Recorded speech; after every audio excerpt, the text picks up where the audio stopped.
In today's video, I'm going to teach you how to fix Steam Remote Play lag. For anyone who enjoys gaming on Steam with the flexibility of remote play, experiencing lag can be quite frustrating. Don't worry though, with a few simple steps you can optimize your settings and enjoy a much smoother gameplay experience. First, open your Steam app.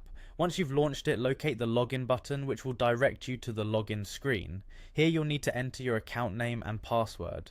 After inputting your credentials, proceed by clicking the sign in button to access your account. Once logged in, navigate to the top left corner of the Steam window where you'll find the Steam menu. Click this and select Settings from the drop down. Within the Settings menu you'll see an option for Remote Play on the left side panel. Click on it to bring up the relevant settings. In the Remote Play settings, start by setting the Allow Direct Connection option to Automatic. This helps in reducing latency by enabling direct IP sharing between the host and client. Next, make sure that you enable the Advanced Host options. This setting allows you to fine-tune several crucial aspects that can enhance your overall experience. Following this, activate the Enable Hardware Encoding option. This setting leverages the processing power of your hardware to manage the encoding tasks more efficiently, thus improving performance. Right after that, enable the Prioritize Network Traffic setting. By doing so, Steam ensures that remote play traffic is prioritized on your network, reducing potential interruption or lag.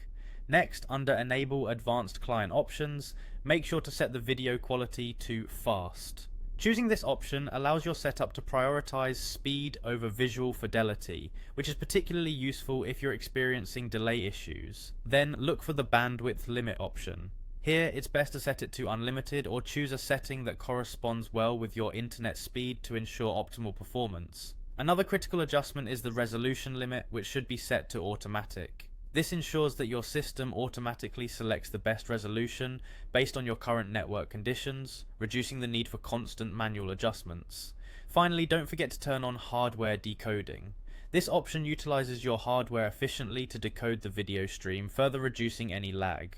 Once you've completed all these configurations, you're good to go. These settings collectively work towards solving the lag issues that many players face with Steam Remote Play. With these adjustments, you should notice a significant improvement in the fluidity and responsiveness of your remote gaming sessions. Feel free to enjoy your games with far less interruption and a more seamless experience. Happy gaming!